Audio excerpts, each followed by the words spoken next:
Hello, welcome to Ferrell Swim Tech. My name is John Ferrell. This is the live swim stream where I use my 15 plus experience. Okay, Frito, edit all of that out. You don't know, but over this way I have Frito, who's my producer. He produces my live streams as well for the gaming live streams that I do on my standard Rumble, YouTube, and Twitch channels. But yeah, Frito makes sure whenever I screw up, this is for all this is insider access here. If ever I screw up, Frito makes sure it never gets to the internet. Okay, all right, we're gonna do this again. So 3, 2, 1. Welcome to Ferrell Swim Tech. My name is John Ferrell. This is the live stream where I take my 15 years of racing experience and over 13 years of private coaching experience to help you get faster in the water. So at this point, we have already covered all the basics of the freestyle stroke technique block. Over the past month and a half, we've been going over pull, kick, body positioning, breathing, all the good stuff, so you can really start your year out strong. So please continue to review those episodes. You can review them right here on Team Zoot's Facebook page, or you can review them on YouTube or Rumble. View them on YouTube. I haven't uploaded them to Rumble yet as at the time of this recording. But you can review past episodes that I've done on these same topics. So some of you may be wondering, okay, why do you keep repeating these episodes? Well, number one, because I still need to make content.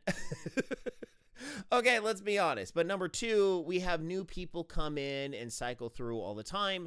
And on top of that, there may be someone who is viewing the chat, viewing the video that has a specific comment or question that I haven't previously covered in a video. So, and I learn new ways of teaching things over the year. So it's always a good idea to keep these videos fresh and, allow people the ability to comment once. So always remember, if you want to, if you are watching this live, feel free to chat, put some stuff in the comments while here on YouTube. But as always, ferrellswimtech@gmail.com. If you sincerely have any questions whatsoever about swimming, email me there. If you want me to review your stroke technique, send me an inquiry there. We can talk. Basically, it's a pay what you want kind of a thing. I do the video, you donate however much you want. Both of us walk away happy. Especially for those of you that really struggle with training.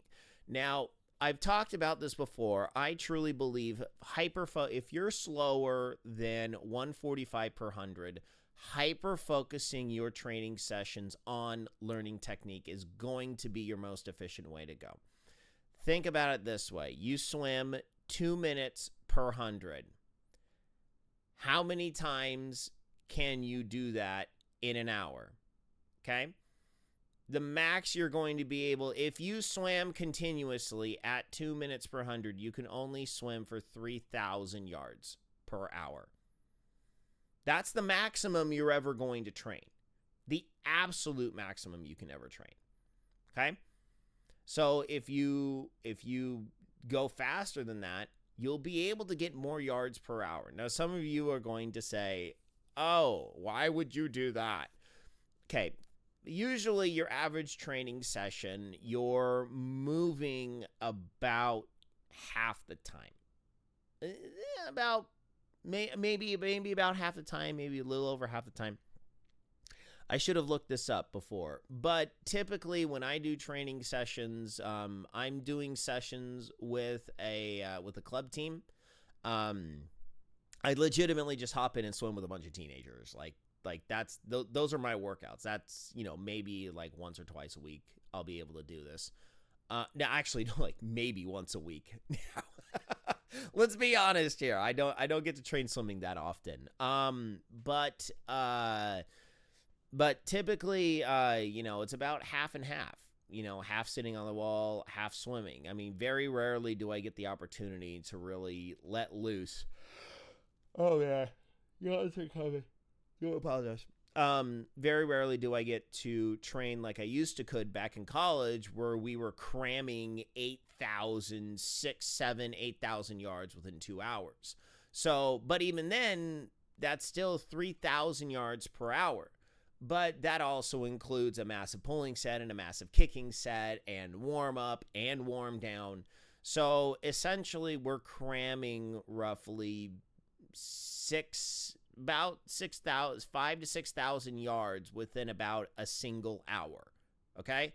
So the question is, and I know some of you are like, well, I don't need to swim 3,000 yards within an hour.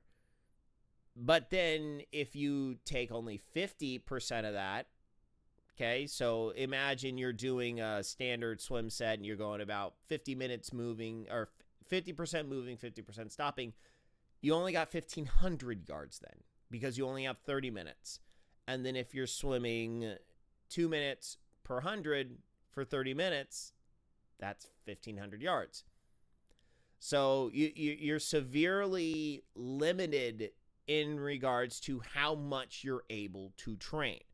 So instead of, and for a lot of people, doing stroke technique and doing actual swimming, there's not necessarily going to be that much of a speed difference. So in all actuality, there's not going to be that much of a speed hit if you're doing technique versus not technique.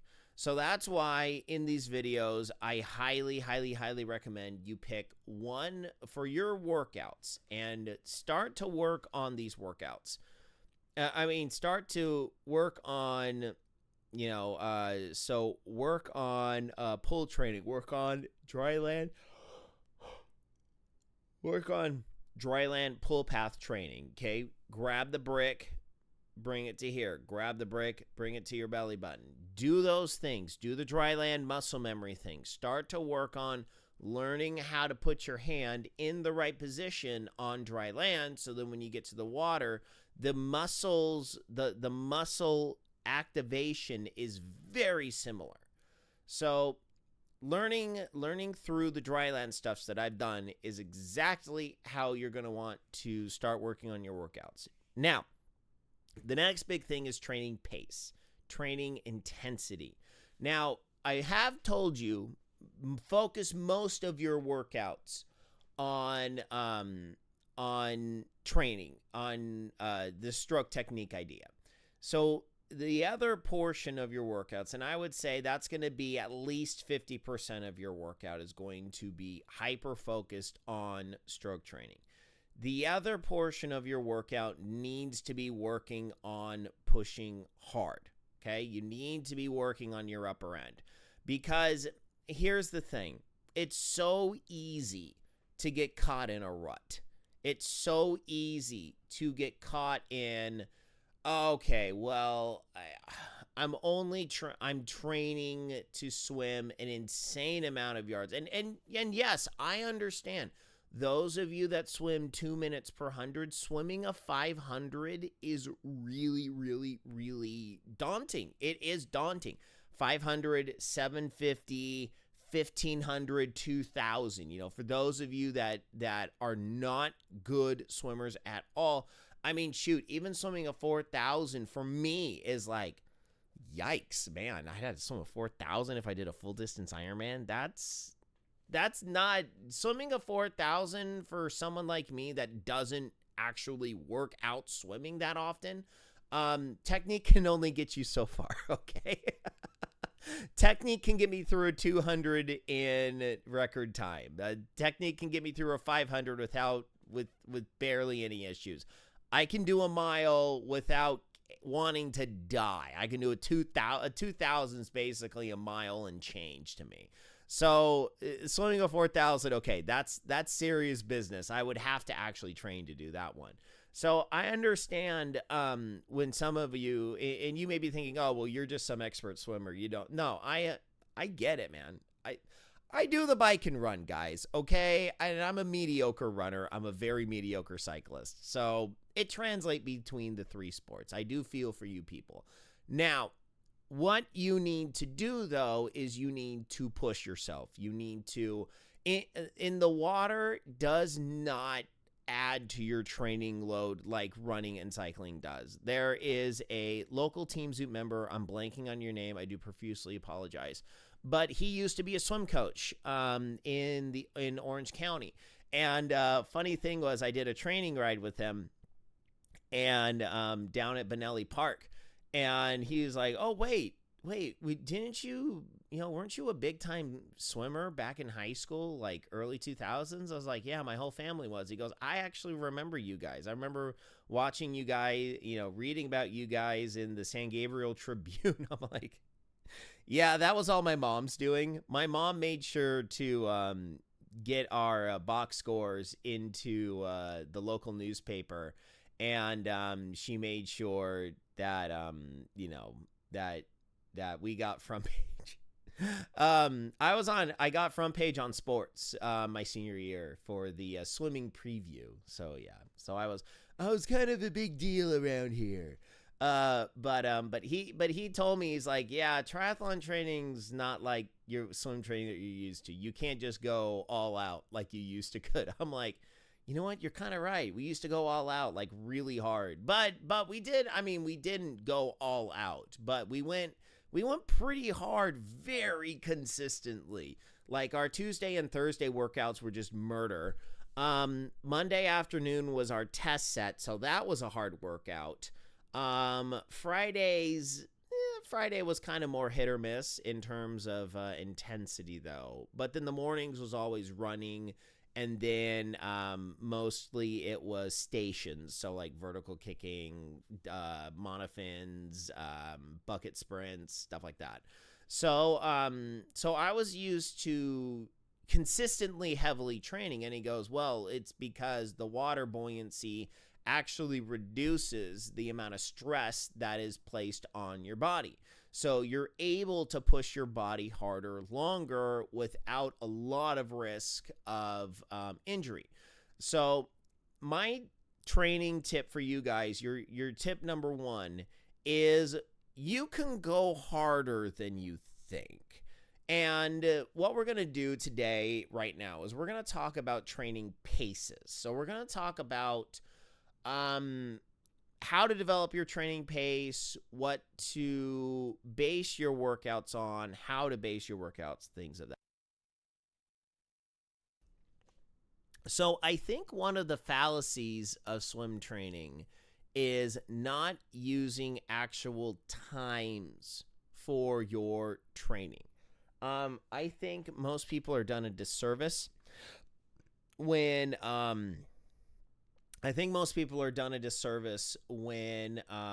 they're given sets of 50s or 100s, and it's take 5 seconds rest, take 10 seconds rest.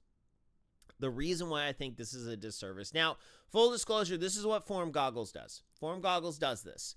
However, I believe Form Goggles tweaks the formula a little bit, and I'll explain that in a minute. I'm going to talk about how to use Form Goggles in order to help keep your paces on track.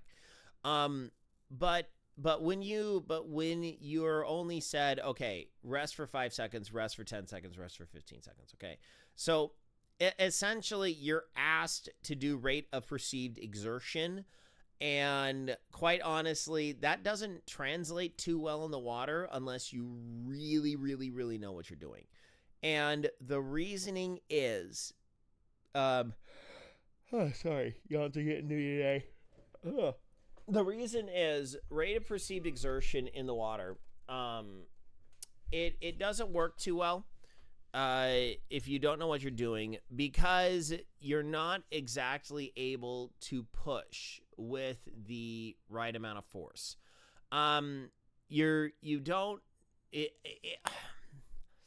It's like you're trying. Someone's asking you to respond to questions in a different language that you don't necessarily know. Does that make sense? I really hope that makes sense. Because you're thinking, okay, I'm really, really, really, I'm pushing myself, but you're not going fast. You're not moving anywhere. You're just kind of, you're flailing your arms, but that's not necessarily translating into power. It's not translating into speed.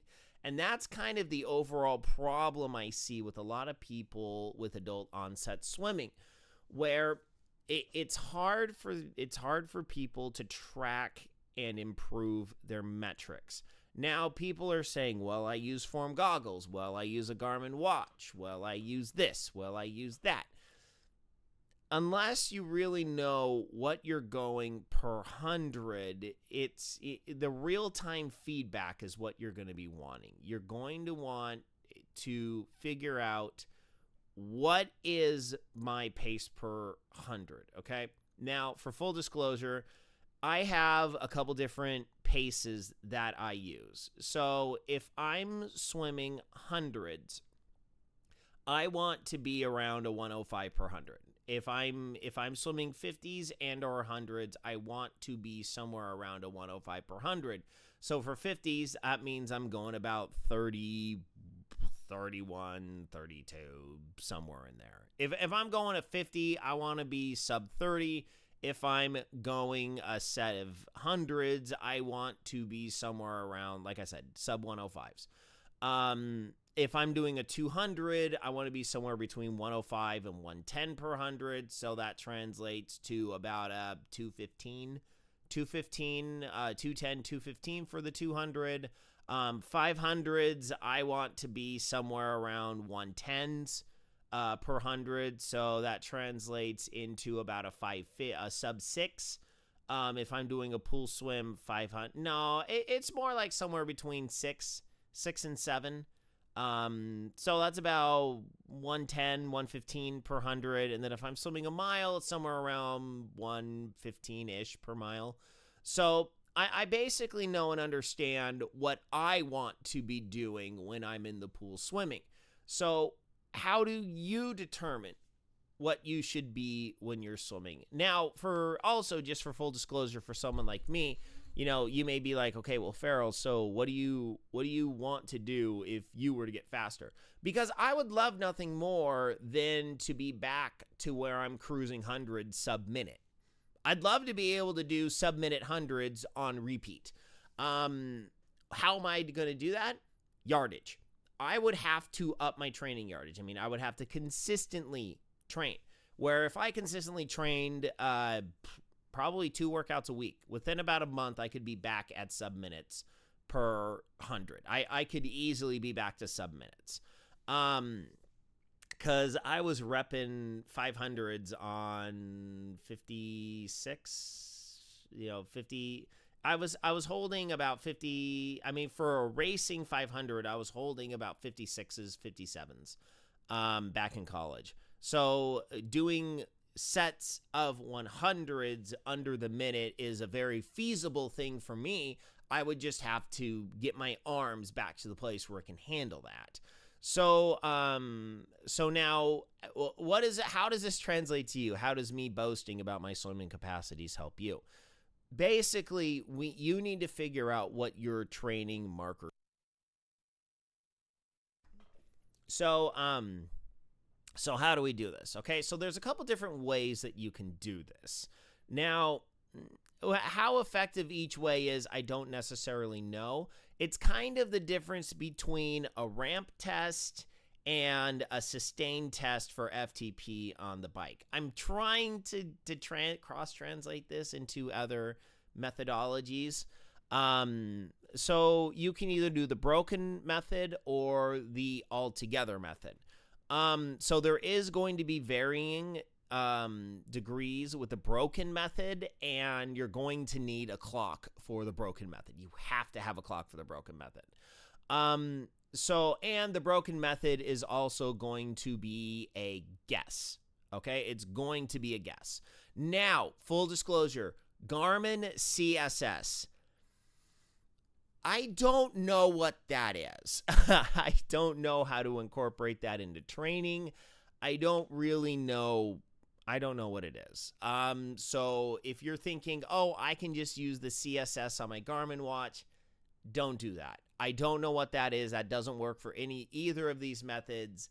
I can't help you there, unfortunately. just because I did it once and it showed me at a 120, and I'm like, what is this even? I don't know what this is. I don't know what a 120 is, because I can hold 115s. I could easily hold, I think, critical swim speed. I can hold 115s. How that all translates into everything, I don't even know. So I do apologize if you're hoping the Garmin thing can help you. I don't know what CSS is, and I don't understand how it all works. So here we go with the method.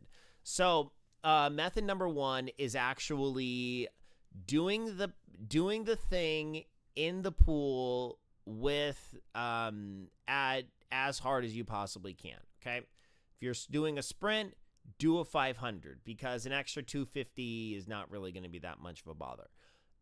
Swim a mile. You're going to want to do the full 1650 if you're in a 25-yard pool.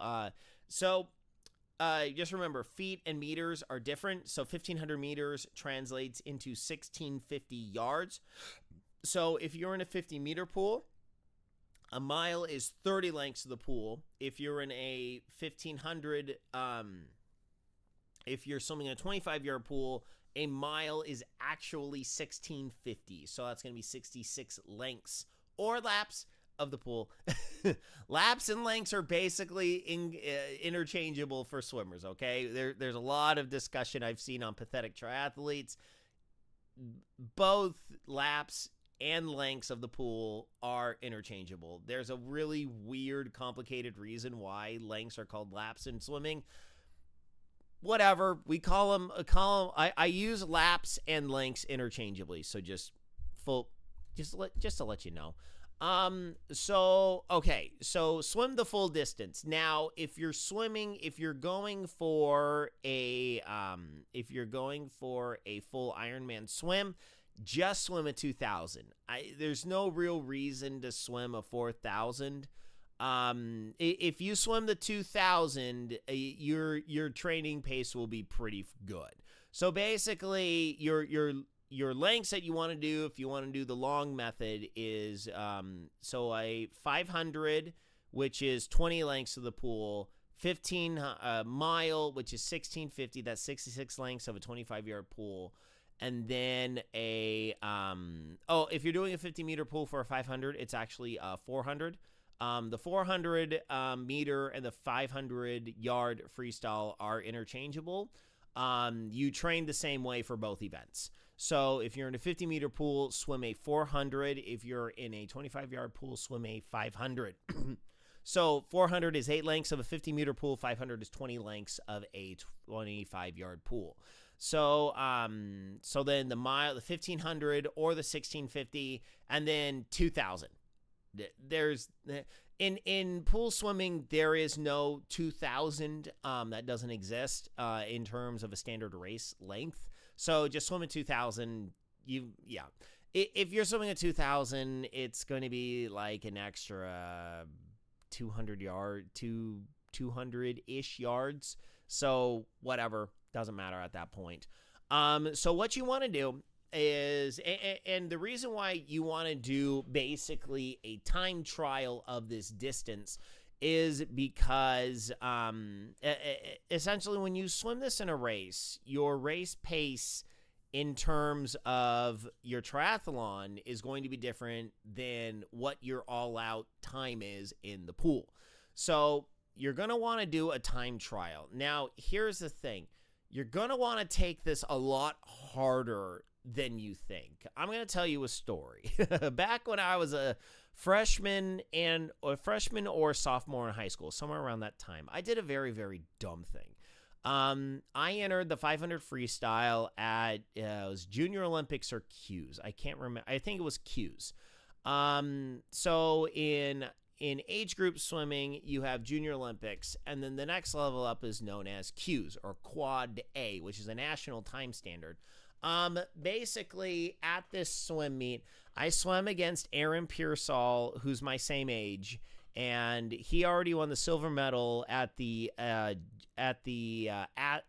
Sydney Games in the backstroke event, and I swam against Michael Milorad Cavic, who's the guy who almost touched out Michael Phelps in the Athens Olympics. Yeah, I had some steep competition in my area. So I swam the 500. I was like 60th. I was seeded 60th going into this thing. I was in the first heat of this. I was in the slowest heat. I was in an outside lane, and basically I had nothing to lose. I didn't think I was going to make finals. I was just like, you know what? We're just going to swim this thing. And I decided when I got up to the box, okay, I'm going to do a dumb thing. I'm going to take this thing out as hard as I possibly can and then hold on for dear life. Let's just see what happens. Why the heck not? I took the 200. My 200 split was actually faster than my entered 200 freestyle time. So, yeah, my coach was pissed. And I almost forgot what I was doing at the 400 mark. I pushed off. I specifically remember this is Long Beach Plaza or Belmont Plaza at Belmont Shores in Long Beach, which I will literally be running and biking past the place where this pool used to be. So if you wonder why I love Bayshore, it's because the run and the bike paths on the sprint and Olympic course, the sprint course, it literally goes right by where Belmont Plaza used to be, which is the place where I swam all my Junior Olympics, all my Qs, all my CIFs, and I swam one college meet there every single year. So it's kind of my special place in terms of where all of my swimming dreams came true. So anyway, I got to the 400 point and I forgot what I was doing for about 3 seconds. Like literally I blacked out. So then I snapped out of it right before I just crashed right into the bulkhead, the floating wall of the pool.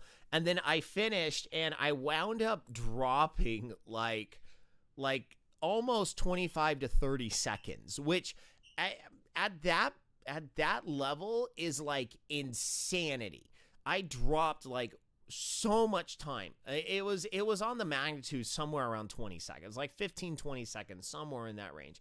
And I went from like 60th to like 22nd, which I made bonus finals. There's bonus, consolation, then championship finals. I actually made top 24, which was like insanity. I was like 60th something, and then I dropped like 40 places because I just swam like an idiot.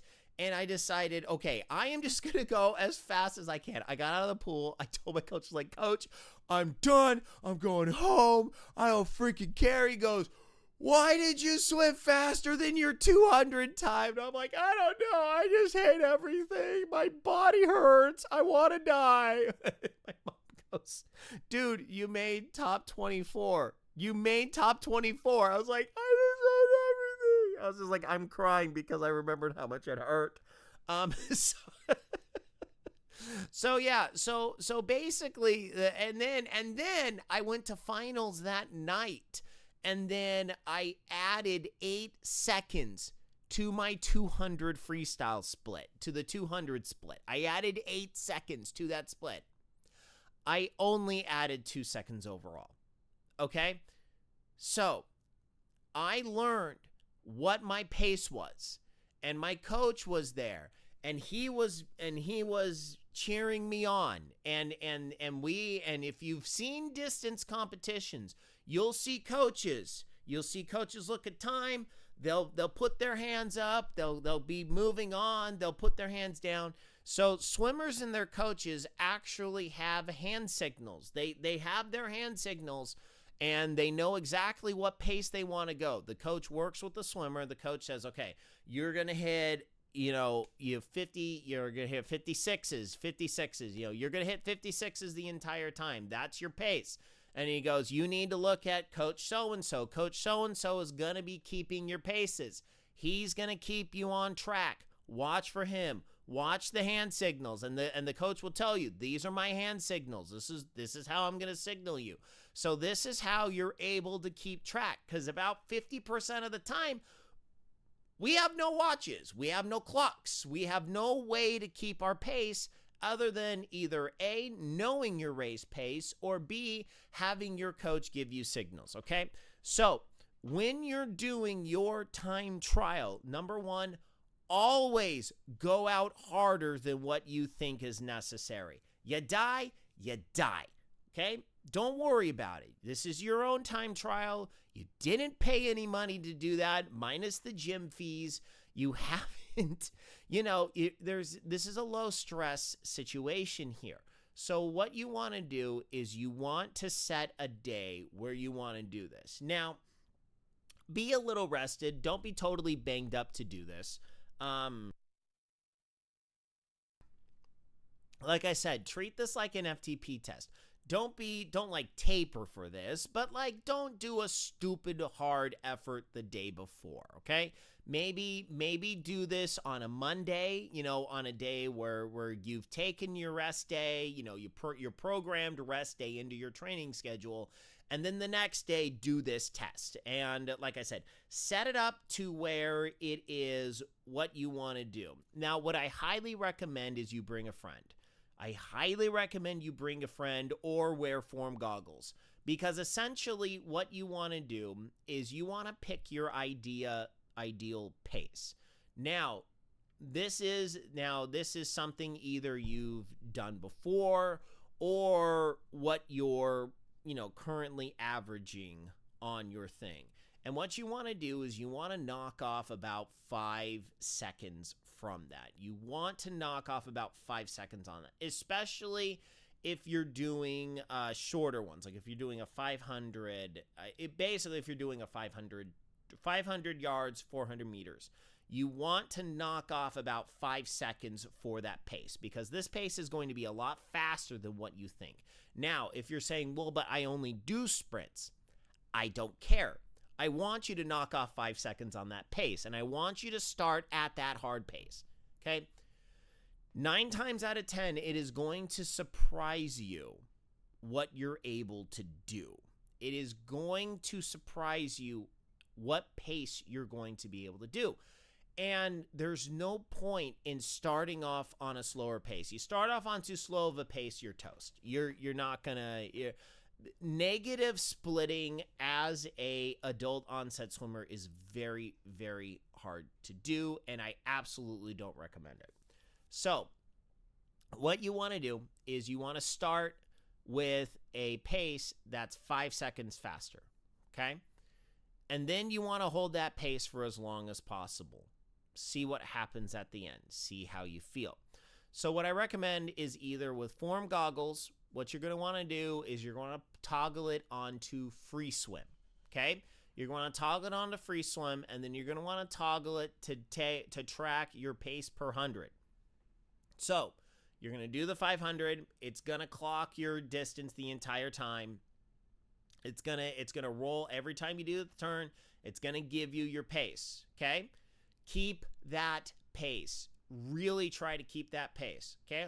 Now, here's the thing. If you start with a faster pace, okay?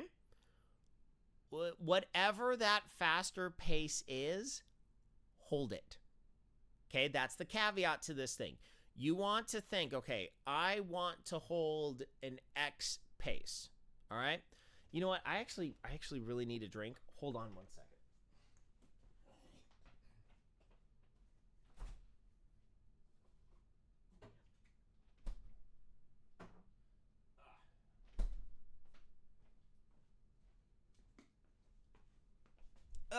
Sorry, throat's starting to get a little dry here. There we go. Good old noon. Okay, so you want to start. You want to you don't want to shy away from faster paces on this. Okay, remember, you don't have a bike and you don't have a run. This is just the swim here, so don't shy away from a faster pace. Okay. So what you want to do is, if you're using form goggles, whatever your first 50 is, hold that pace. Don't do your first 25. Do your first 50. Hold that pace as hard as long as you possibly can. You die, you die. You'll be fine. Okay, it's only a 500. Okay, it's not gonna be that painful. Now, for the mile, so you're gonna do the 500, and you're gonna figure out what your time was and review your hundreds. Excuse me. Okay, so 1500, 1650, 2000. What do you do with those? Okay, I highly recommend you swim a couple hundreds before you do this. Okay, do your warm up, and then what you want to do is you want to do a couple test 50s. Okay, do a couple test 50s. What you're going to do is you're going to see how fast you're going on your 50s. Okay, don't do this for 100. Don't do it for a 25. You don't want to do a full 100 here. You want to do a 50, and you just want to do you do 4 50s, and then you want to test what your 100 pace is. So if you're thinking about it, let's just make it easy. If you want to swim a 130 per 100, that's going to be about 45 seconds per 100, or 45 seconds per 50. So do a couple 50s, check your time, see if you can do a 50 in 45 seconds, okay? So, I mean, that's just an example. If you're wanting to go 130s per 100, you got to go 45 seconds per 50. So calc out what it is you want to do per 100, and then you want to check out your 50 pace. So you want to do a 50, check and make sure you're within sanity range of being able to do that pace for the 100. So then you're going to want to do your distance. So form goggles, check your hundreds, really start at that pace. Start at that pace, and then when you get about 3/4 of the way, up your pace by a couple seconds, within 5 seconds, okay? So you want to try and negative split this thing as much as possible. If you can't negative split it, up the effort in your mind.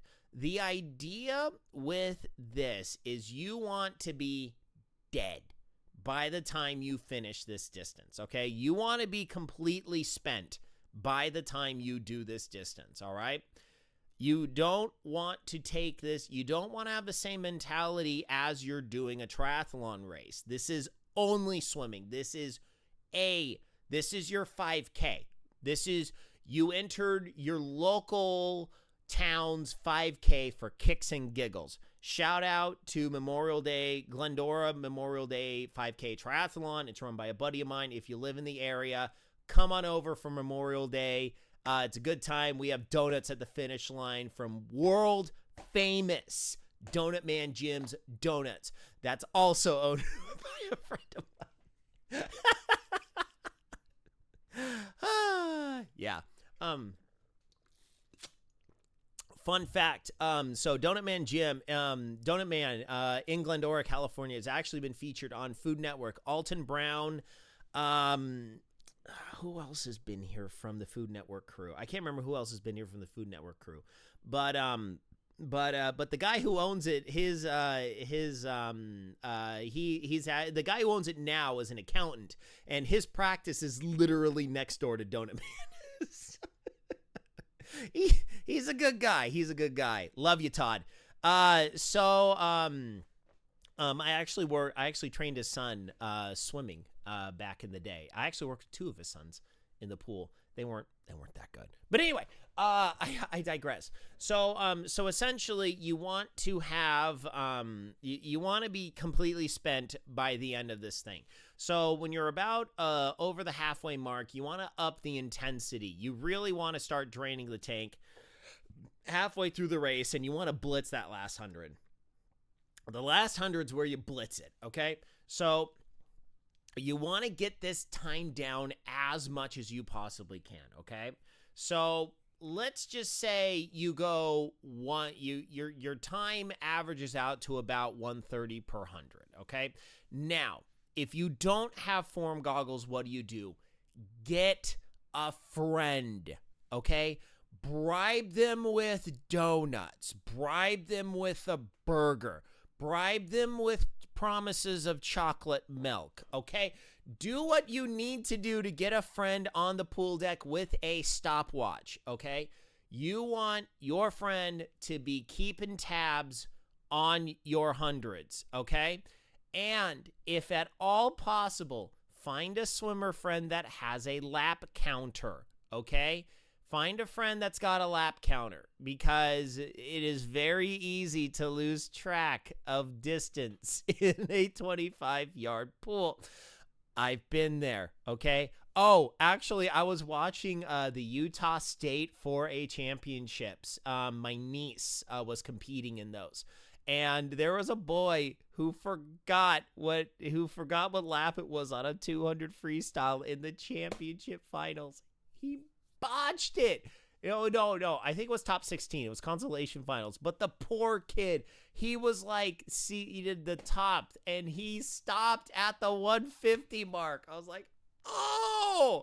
I looked at my wife and go, oh, he screwed up. He screwed up. He only did 150. She goes, oh, he's screwed, right? I'm like, oh, no. He's toast. No way. You're toast. Unless you have like a godlike 50 freestyle, you're not digging your way out of that one. So you're going to get a friend. He's going to help you know what lap you're on, okay? You got to have signals, okay? So like one hand equals 500, two hands equals 200, one up, one down is 1500, both down is your final lap. So talk with your buddy, figure out what a certain hand signal is for you to know, what lap you're on. There's plastic lap counters that are available. If you have a friend or a coach, ask them for a lap counter, and then your friend can be giving you, it's a plastic lap counter with the distances basically up to a mile. So then you flip the lap counter, you do it on the opposite side of the pool from where you started, because it is odd lengths. So then your friend can give you, you tell your friend, hey, give me it every other lap. I don't need it every lap. Just give it every other lap so I know what lap I'm on. So, and then obviously with form goggles, you just do everything yourself. But get your friend to write down what your 100 splits are, okay? Don't trust your watch. Watches I have found to be very inaccurate. It gives you a good overall, but if you're trying to do this, don't rely on a watch, please. Form goggles are going to be your best bet. Even if you have a friend that's got form goggles, even if they don't have a subscription, you can still, track your distances on it. So either get a friend to let you borrow form goggles, or get your friend to be down there and actually manually write these down. Okay. So that's the continuous method to figure out your pace. Now, the second way to figure out your pace is broken. Now, you need a pace clock in order to do this method.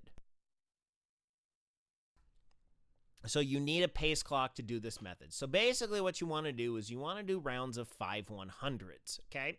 You want to try to aim for 2 rounds of 5 100s. We used to go all the way up to 5 rounds of 5 100s, and that sucked. So they used to be 5 rounds of 100s on the 105, okay? That was our test set back in college, where we had to go 5 100s on the 105, and we were supposed to hold like 57s, 56s, 57s. So essentially what this is supposed to do is supposed to be as close to your race pace as humanly possible. So, but you have to remember, your race pace is not your triathlon race pace, okay? This triathlon race pace is not the pace you're going for, okay? You got to understand this. There is your race pace, then there is your training pace. Your training pace needs to be faster than your race pace, okay? Because your race pace has the bike and the run factored into it. Your swimming race pace does not. Your swimming race pace must be faster, okay? So, what do you do in order to do this, okay? Essentially, you want to do 100s at a pace that is very, very insanely uncomfortable. And you only want 5 seconds rest, okay? Now, some of you may say, well, why don't I just only rest for 5 seconds? You're not holding yourself accountable. That's the problem. You need to hold yourself accountable throughout this test set. You need to know how fast you are going. You need a pace clock. You need the big digital clock. You need form goggles, okay? And if you're using form goggles, obviously, this goes without saying, please set it to free swim. Don't do this in a workout. Set it to free swim only. Or, I guess, do it to free swim only, please. Because you don't want to do the 5 seconds, like I said. You don't want to do the 5 seconds. You want to hold yourself accountable for this. So, how do you set this pace? You don't. You guess. Honestly, if you haven't done these before, I guarantee you, you will fail this the first time. You will pick a pace that is either way too easy or way too hard, and you will fail it.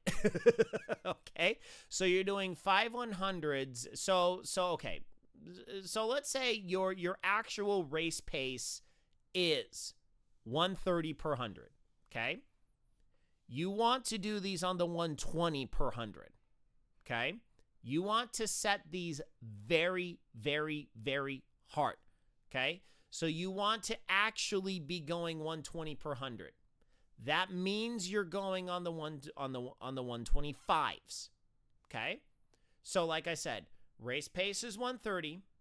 Ideally, you should be able to hold 120s per 100 in a pool. You want to swim these on the 125. Okay? Does that make sense? Race pace is 130. Your pool training pace, your goal pool training pace is a 120. Do 5 100s on the 125. Okay? So you should be holding 120s, giving yourself about 5 seconds rest plus minus. Okay? Now, like I said, do not be discouraged if you fail this the first time. Okay? I did. I failed. I failed this test numerous times. Keep going. Go as hard as you can. Okay? We did these test sets with the assistant coach, and the assistant coach was continuously writing down our splits. He wrote down, there was about 4 or 5 of us in the distance group. He wrote down every single person's split. And he usually had another assistant coach over in the distance group also yelling out splits for different swimmers. So it's important to write these down. Once again, bribe a friend with a chocolate milkshake. You know, do what you got to do, okay? You know what? Del Taco milkshakes are very affordable. You can definitely bribe a friend with one of those, okay? So that's what I do with my kids all the time. So what you want to do is you want to guess your goal, figure out what your race pace is, drop 10 seconds, add 5 seconds, or drop 5 seconds from your race pace for your time. Try it. See what happens. If you miss it, what happens when you miss it? Look at the clock. Go. Okay? If you know you're going to miss it, touch the wall, get your time, go. If you have the form goggles, touch, finish the lap, stop the lap, go. Okay? When you see the rest, blink, blink, go. So, what you're doing here is you're seeing how far off you are on this. Okay?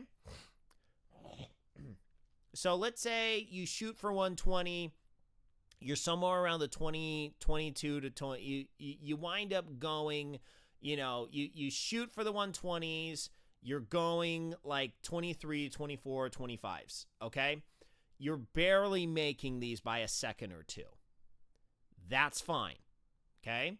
You actually did the set right. If you're within a second or two, that's what your pool pace is, okay?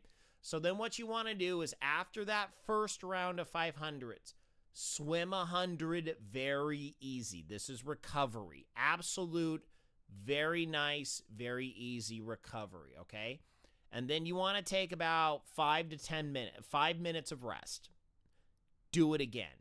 See if you need to adjust the time at all. So let's say, just going back to our example, let's say you're at 130, you should be going 120, you're on the 125, you're somewhere around, your first one you do a 20, but then you immediately drift to like, let's say, you drift to about the 125, 124 range, okay?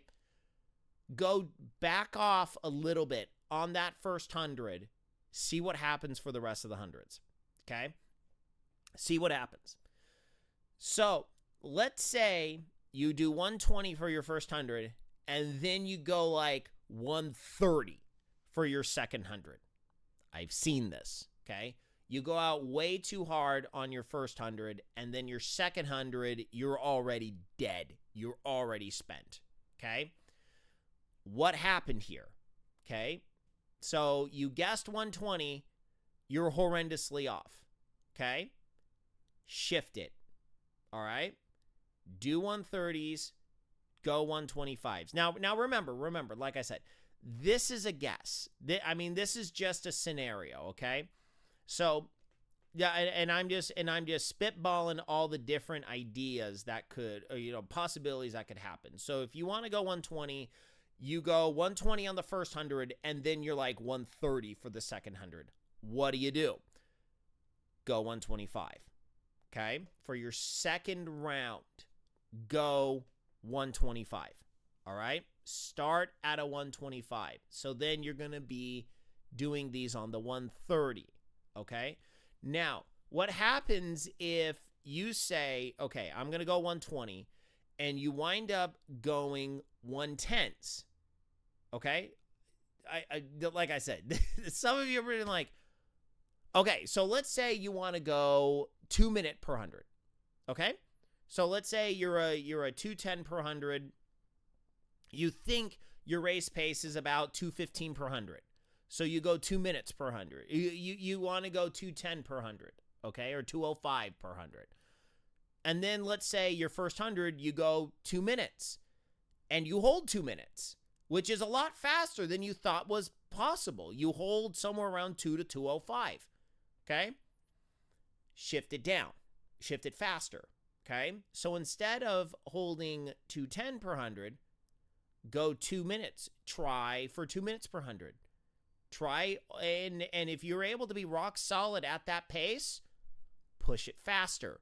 Try going out a little bit faster, okay? So you're going to be playing around with these 5/100s, and for most of you, I would say only do 2 rounds of this in a workout. Come back the next week, try again, okay? 5/100s is an excellent way to kind of test your overall abilities. And then when you get the opportunity within the next week or so, swim the longer distance. Swim the 1,500, swim the 1,650, swim the 2,000. And then what you're going to want to do is you're going to want to try and go a pace. So let's say, just to make the times easy, let's say you figure out your 5/100s pace is 130. Okay, it's about 130. You can hold 130s for these 5/100s. Get about 5 seconds rest. You're going these on the 135. You're holding 130s. You're feeling pretty good about it. You're pretty tired. You definitely feel like you're maxed out at the end of the 5th 100, and you didn't fall apart. You're feeling pretty good. This is very consistent for that. Hold about 135s. Try starting at about 135 to about 135 for that, okay? Because just remember, the whole idea of this episode is understanding your training pace should not be your triathlon race pace. You need to push yourself to make your actual pace per 100, pace per 200, pace per, 50. You want that faster than what you're actually doing in the open water in your competitions, okay? Okay. So then you want to actually test what you're doing in the actual distance. Swim a 500 at that pace. See what happens. If you're swimming 1,000, you're going to add about 5 seconds. If you're swimming a 1,500, you're going to add about between 7 to 10 seconds per 100. Between 5 to 10 seconds is going to be perfectly fine if you're adding that to your 100. I would say only add 5 seconds to your 100 and give it a go. See what happens. You might surprise yourself. Then again, you might fall apart at the end of the race. That's fine. Like I said, you don't know. You don't know. And just like I did with the 500 as a kid, I had no idea I could swim a 500 that fast. Zero ideas. It hurt like garbage. I got over it. There was no lasting damage, except my emotional scars. So what I'm trying to say is the pool is different than the bike and the run, okay? On the bike, sometimes it's very hard to do a distance time trial. So a lot of you might not be used to it. And then on the run, it's actually very easy to do these trials. But you don't want to do these too often because, you don't want to push yourself into that VO2 max, zone 2 training, blah, blah, blah. Swimming, you can get away with this a lot easier, a lot easier than with the other disciplines. So don't be afraid to push yourself. Push yourself. Make yourself hurt. You're going to be fine, okay? Very, very, very rarely is 5/100s going to obliterate your career, okay? I've never heard of it. Can it happen? I mean, you could trip over your own shoelaces running a 5K, okay? It can happen. You can hurt yourself doing it. I've never seen it. I'm not worried about that. Push yourself harder than what you feel like is necessary. You might surprise yourself. Okay, so what you're doing now is you're basically figuring out what is your upper end of hundreds, okay?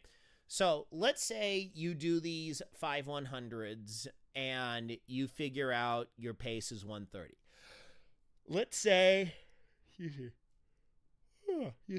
let's say you do your time trial and let's say your pace is 130, okay? What do? So now what you need to do is, I always recommend this. I always recommend, okay, so if you're using Form goggles, and I actually had an interview, I was interviewed by the guy who develops the user interface for both the app and the goggle lens itself. And he was asking me, kind of what are my thoughts? What are some things? He was kind of asking me both as a technique coach and as a pro tier swimmer. And remember, I'm pro tier based on my times. I don't have a pro card. I'm like I said, mediocre biker and runner, expert class swimmer. That's what I am. So what were some things that I thought about Form goggles? And the number one thing I said was, I would really appreciate it if you can figure out a way how to put training paces into this thing, kind of like Zwift, where with Zwift is your FTP. Basically, you can set it up to where you have a methodology of determining critical swim speed, for lack of a better term. And then the Form goggles will be able to give you workouts based off of that. Like with Zwift, it's 90% FTP, 80%, 60%, 110% FTP, blah, blah, blah. The Form goggles will be able to give you workouts based on what that pace is. So then it'll be able to keep you, so then it'll say you should be around, aim for, so either number one, it'll actually count down until you need to leave the next time. So it's like a standard pool workout. Or what it will do is it will give you rest for 5 seconds, aim for this time. So then you can keep yourself accountable. Then you're starting to add in your workout. So even if you want to do 5 seconds, only 5 seconds rest, aim for this fast. Aim for this pace per 100. Aim for this pace for the 50, okay? So you need to use this and add, I'd say add about 5 seconds to this all-out pace. So if you're doing repping 100s, if you're repping 50s, like if you're going 10 50s, 10 100s, you want to, so your 50s should be this pace. This should be what your 50 pace is. Your 100s probably add about 5 seconds or so, somewhere around there. Or 100s, I would actually say your 100s. Okay, so if you're doing 100s and you're resting for like 20-ish seconds, do them at this pace, okay? Become very comfortable doing this pace. Like for me, if I were to do just a 500 and that's it, I would hold probably somewhere between minute and 105. That's where I would hold it. So then when I'm swimming 100s, I'm holding myself at about 105s. I'm not going faster than 105s, somewhere between that, probably between the 4 and 7 range. That's where I'm holding myself. But usually I'm doing 100s on the 120-ish, plus minus, 115s, 120s. So I go 105, I get 10 seconds of rest.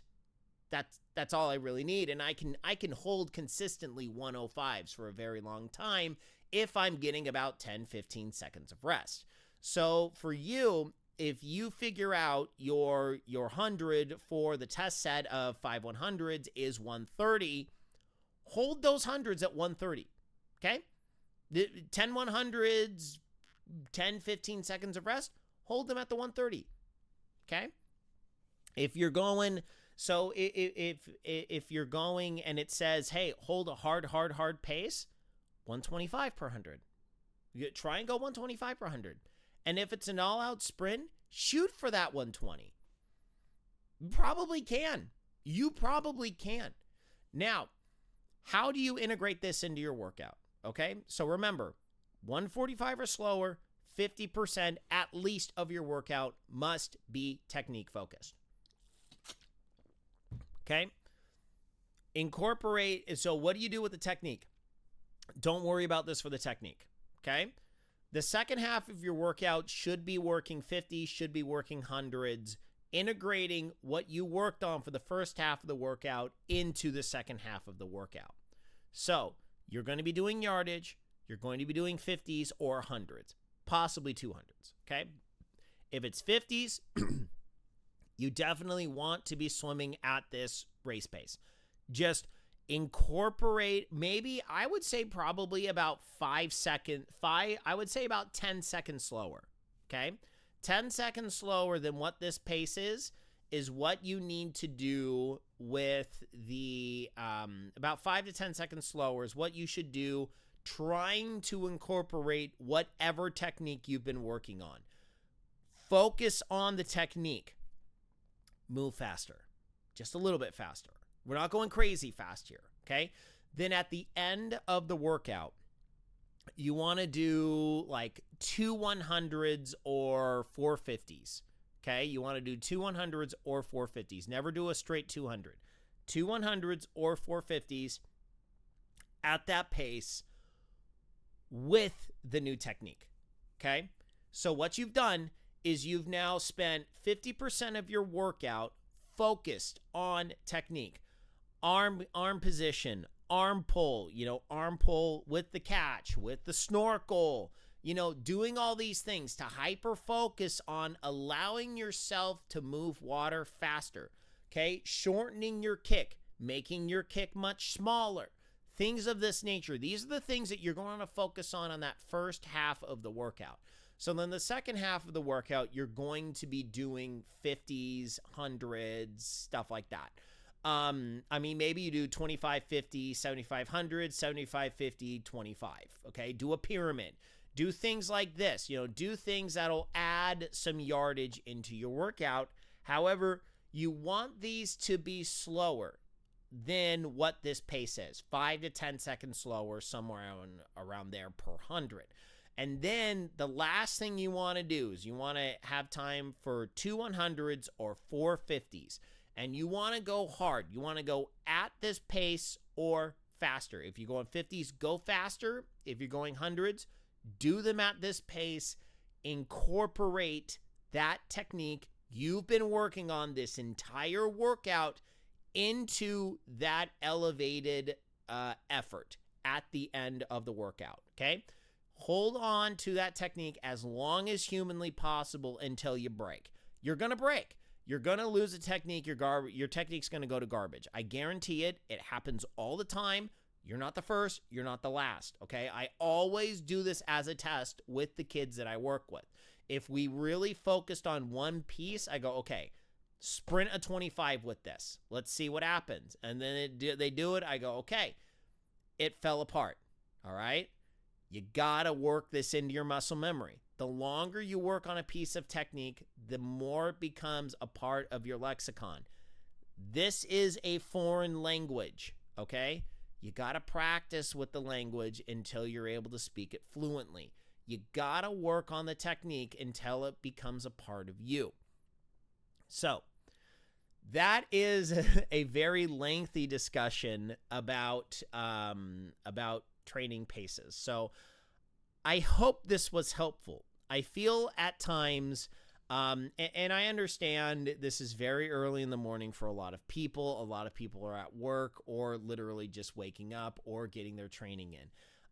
I understand that this is a very different way of looking at things. This is not your zone 2 training. This is not your, okay, so the only time when this absolutely breaks down is if you are doing a recovery swim.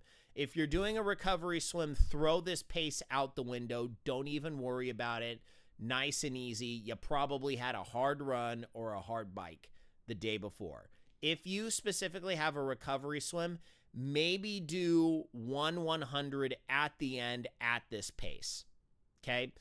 Don't worry about it for the majority of your workout, especially if you're working with a coach. If you're working with a coach, talk to him about this. Tell him, hey, I've listened to this guy.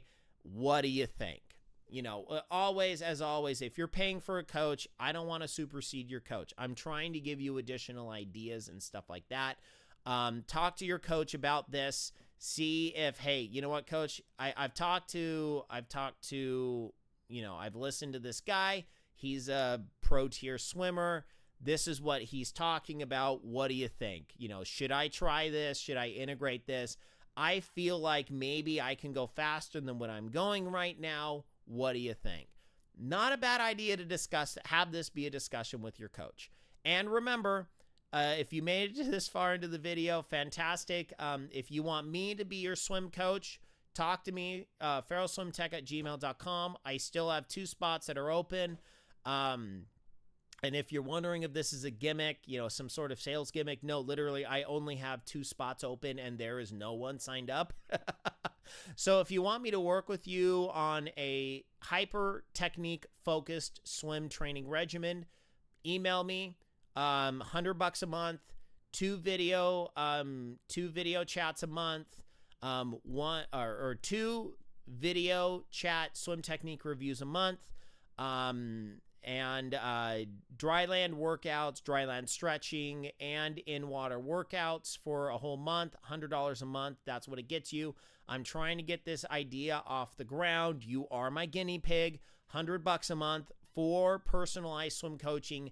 Absolute rock bottom price. You will not find a better price anywhere else. I guarantee it. It's because I don't subsist off of this. The $100 goes toward my own triathlon training. I mean, it's $100 a month. So you know what? In the form of a donation. So